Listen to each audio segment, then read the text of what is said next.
Thank you very much, Joan Cos, for joining us in this series of interviews that Rush for Business School is organizing.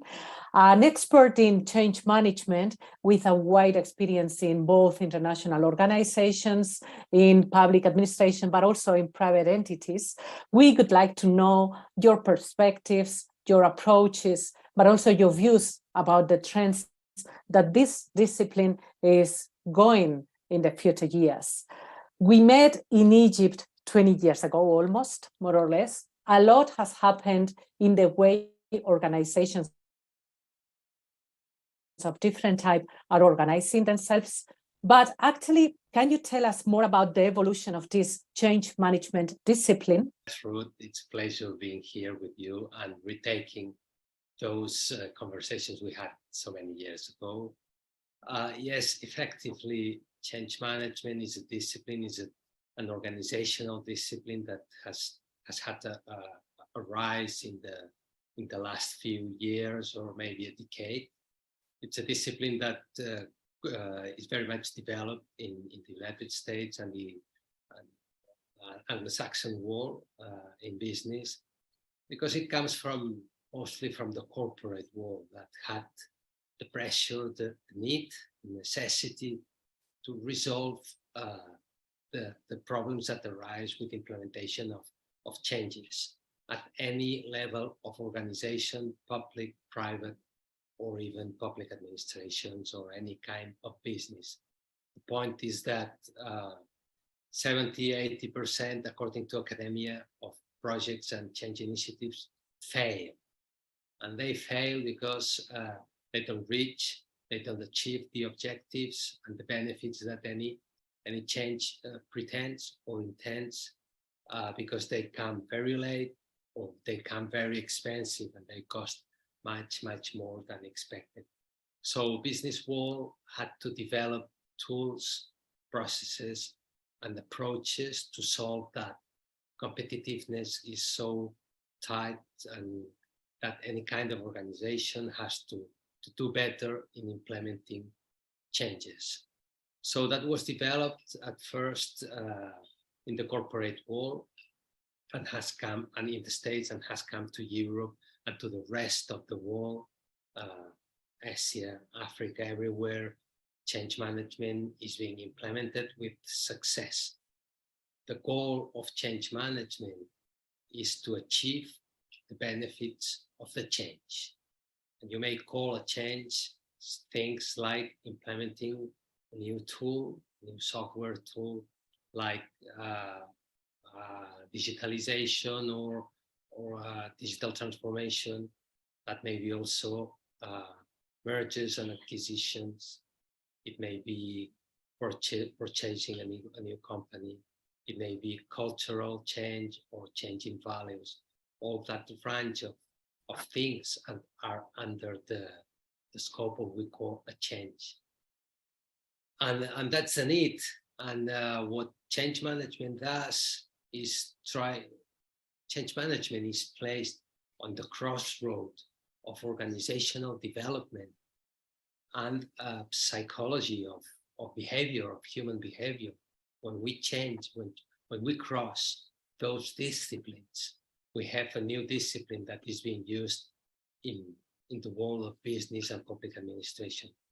And let me now getting to the end of your question, saying that in the last few crises we had, let's name it 2008, and then the crisis with COVID, change management has had a real rise of usage.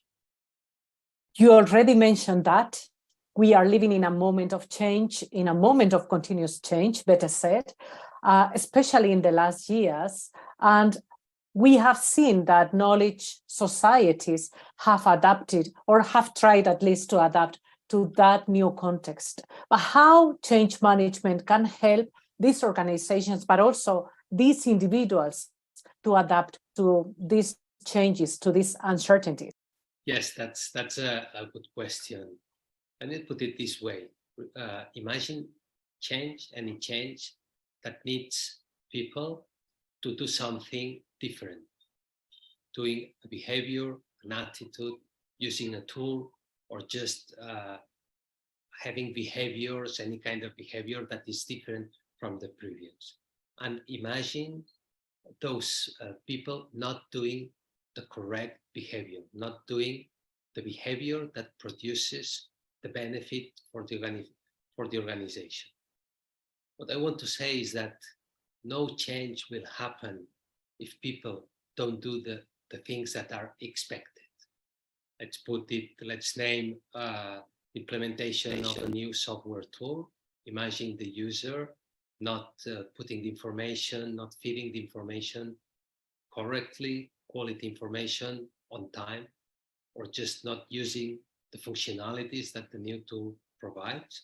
Or imagine a restructuration or redesign of an organization after a merge or an acquisition, and with the two cultures getting in clash and being more busy for the fight than for the business. Or imagine a large program of modernization in a public administration where people do not do the change. So that's the point where change management really is beneficial of organizations and in knowledge organizations. That's even more important because people are key, are even more important in those kind of organizations where people is everything. So that's change management is like a lever that we use to make organizations be more prosperous, achieve their goals, and also, and let me say that again, and also helping people cope with the change more easily. Let me say that change management, it's not just a tool for the organizations to do better. It's a very humanistic discipline, organizational discipline that puts the focus on people and delivers lots of tools for people, let me say it this way, to suffer less or to do better in a change environment. And as you know, a change is constant, actually. You just mentioned a very important point. Sometimes change management or the application of change management finds a lot of resistance, a lot of challenges. But can you measure those challenges? Can you identify those challenges and how to overcome those, like resistance from some divisions in a certain organization, lack of knowledge of employees about that needed change, or maybe lack of investment? So maybe you can list some of these challenges and tell us more about how to confront them. There are many, the list of challenges is large and from many different kinds. We're used to think about organizational challenges, but there are also those other challenges that have to do with people and emotions. Let me just say that 75% of projects fail, according to Kings and Peterson, and that on the other side, when using dedicated resources to change management, you can have 6 more times of chances to have a successful project, according to ProSci. Because challenges are in nature of the human being, right? It's where we tend to think about organizational challenges because that's our business culture, our organizational culture, and we think about the budget, processes, business barriers, law and regulations, and all kinds of things that an organization may build as a barrier for any change. But the main change at the heart of change management is emotional challenge, personal challenge. Psychology of organizations and psychology of human beings says that the human brain is built to adapt, but is very full of fears. It's both sides. We are humans are adaptable, but on the other side, our brain has been wired to protect, to feel safe, and that means not to change. So resistance to change is in nature of our brains, and our brains build our behaviors in organizations, and our brains build our organizations. So that would be the core, the essence of change management. Then, and let me say that in my classes and in my experience as a consultant and also as a change manager in organizations, many of the times that we are facing barriers and resistance to change, we do the business, we do the job to, there is a tool, the stakeholders map, which is very useful.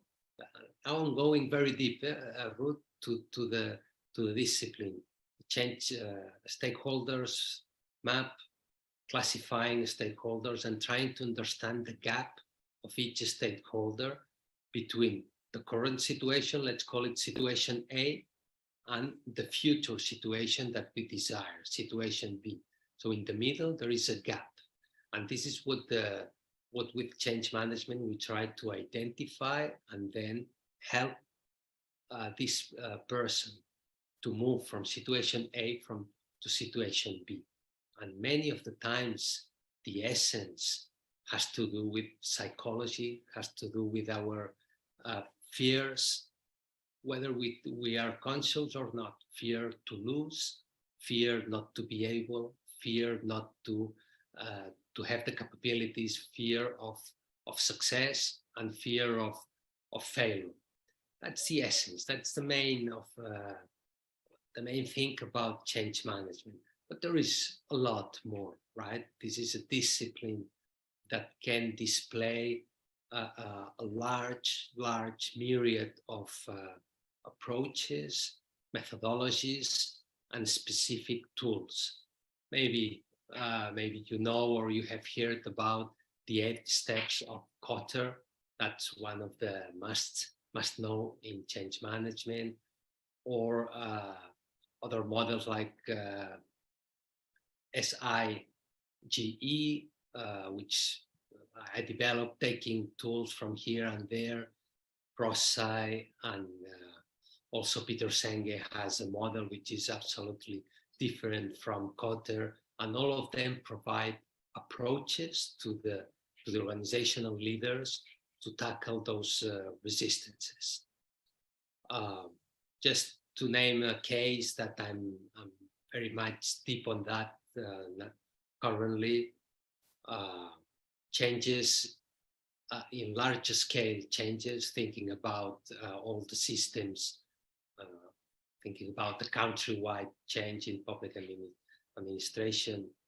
We deploy teams of change managers, change agents to help people in the different sites cope with those knowledge that they need to know, capabilities that they want to have, and fears that they have even when they don't say that. We are having this interview in the first anniversary of the pandemic.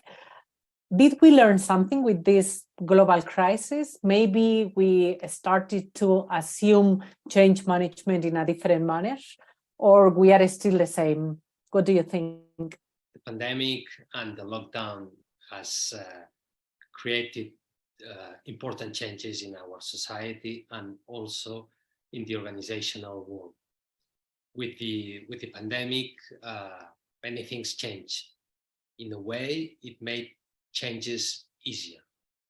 Although it was a terrible situation that we don't want it anymore, lots of things that were impossible to do or very difficult, or we were getting there very, very slowly, just picked up and got speed, and we achieved that. Let me talk about e-health, telemedicine, or remote work, to name a few, to name maybe the most important of them. Also, the changing in our workplace to be more adaptable to our needs. All those things came due to the lockdown and the pandemic.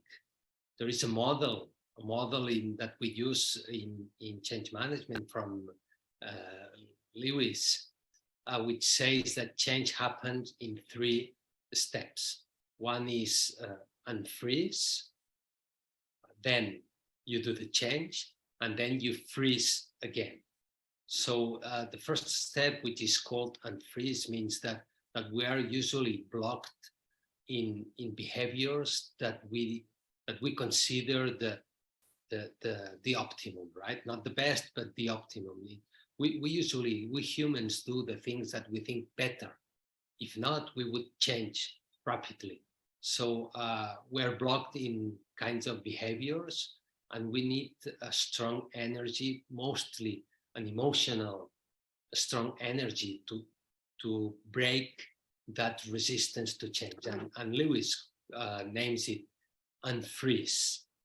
Then when what the pandemic did was, it was so impactful, so it was so strong and so difficult for everybody and so scary that it unfreeze. It created a very high emotion of fear, and that facilitated a lot that humans could embrace change much more easily than compared to a situation of comfort. So with the pandemic, we got absolutely out of comfort and opened door for important changes. So from this point of view, it helped a lot for the good changes. Also, bad changes happen when we unfreeze.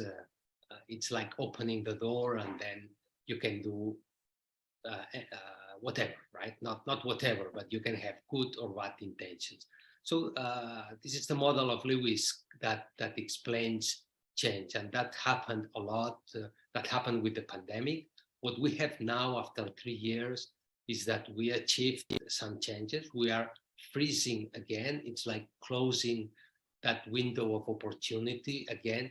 But in a way, we are a few steps higher in that process of change, where change has there's one phenomena in change management that says that the more you change, the easier it is for you to change again, right? I see that quite often in changes in organization. I'm thinking about restructuring organizations, making organizational charts flatter, or creating spin-offs from companies, which is something that the first time that it happens, people is very, very scared and very reluctant to that. But when that happened 3 years ago, when we are again on that, let's say in the pharma industry, that has been happening in the last decade, every 2 or 3 years, there was a restructuration of the organization, a redesign, and mostly in the areas of R&D, right, in pharma, which they are embracing open innovation. But what I want to say is that the second time and the third that the restructuration comes, it's easier for the people to cope with that and to make the transition through that change situation. And that, let me, now I said the word transition, let me explain one important thing. The clue of change management is understanding that organizations change belongs to organizations.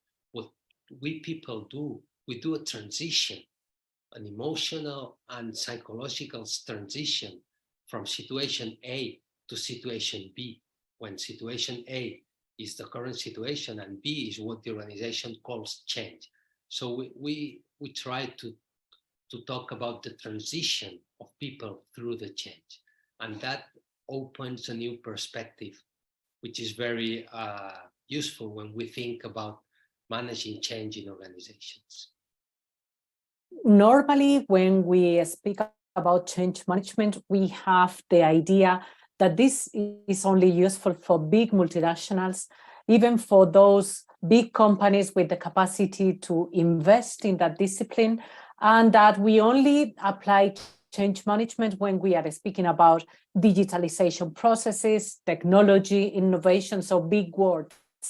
But what about these small and medium-sized companies? Because most countries on earth, they do have a majority of these SMEs companies and not big multinationals. What could be your advice, your recommendations to this type of entities if they want to start a change management process? What could be the key steps to be initiating this process? Management applies to any kind of organizations, whether in business or in other areas, in civil society, non-profit organizations, or even in your family or team of friends, because change management is a structure that is based on common sense and on the behaviors of people.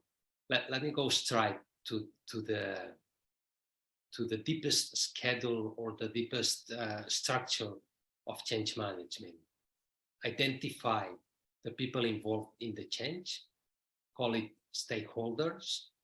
Try to make a long list of stakeholders, those who are direct users and any other kind of group of people or person that may have an influence, positive or negative, from that change. When you have the list, you can group them and identify them in the situation A and situation B, being B, the future situation, and make a list of the change that that implies for that stakeholder, right?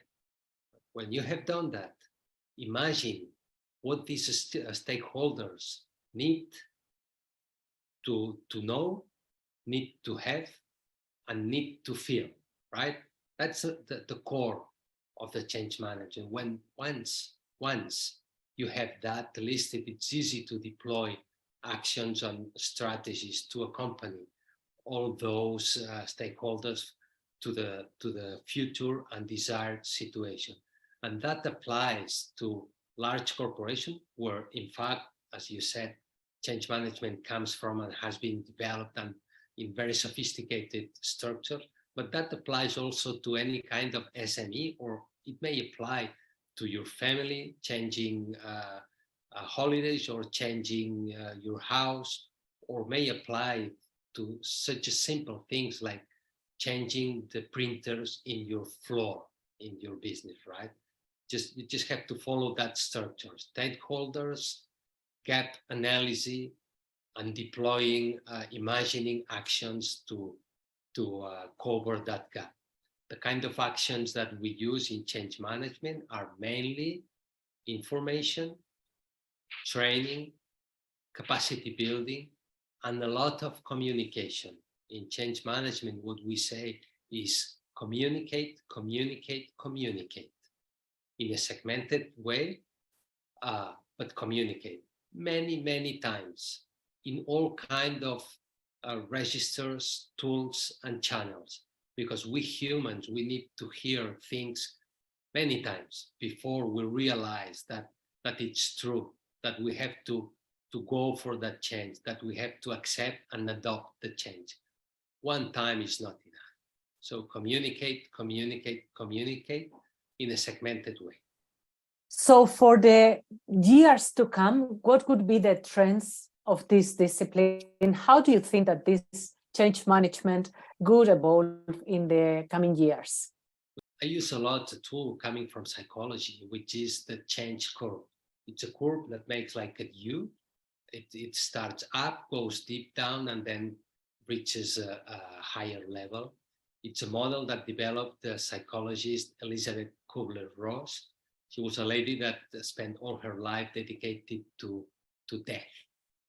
She was working with palliative care with people with illnesses, and she had a very close reality to the people who were losing their lives. So, and she created that curve that says that in front of a new situation that we understand as a loss, let's call it death, or let's call it a change in the organization, change a job, new tool, whatever. We first react with shock, not really understanding the news, then deny. we say, no, no, no, that's not going to happen to me. That's not real. I'm not going to do this. And then we go down to a valley of difficult emotions like rage, sadness, and we enter into phases of negotiation with us and trying to blame on others what's happening to us. And this area below is the area where we want to come out from that as easy, as fast as possible, and as easy as possible. In change management, we can say that all what we do is to help people to go through the change curve, right? Because the point where everything changes is when you accept the new situation. You're going down and then you accept, okay, this is going to be my life. This is going to be for sure. Change will happen. When we really accept that and accept it deeply, not just in our minds, saying, okay, this is it, but I will behave as if nothing happened. When we accept it deeply in our emotions, we are ready then to start going out from that curve and building new positive emotions, and then appreciating the new situation and being able to appreciate the good things that the new situation may have. This is the change curve, and this is a tool that it works every and any time. It's very useful, and I use it all the times, and that provides deep learnings to people who are involved in change, and getting the consciousness about where I am in that curve helps a lot people to go out of that curve, or to help others to go out of that curve. And that's the tool that I would like to recommend you to learn, to know about that, to practice, and to make the exercise of yourself to think about one change you are through or you have been through, and trying to identify your emotions along that curve. That will help you a lot. So thank you very much for your time with us. It was very clear, it was super inspiring, and I'm very sure that many lessons are learned from this conversation, from this exchange. Thank you so much, Joan. Thank you very much, Ruth. It has been really a pleasure to have that conversation with you and to be able to talk about the thing that is my passion, change management. We will follow you closely on social media. Thank you so much.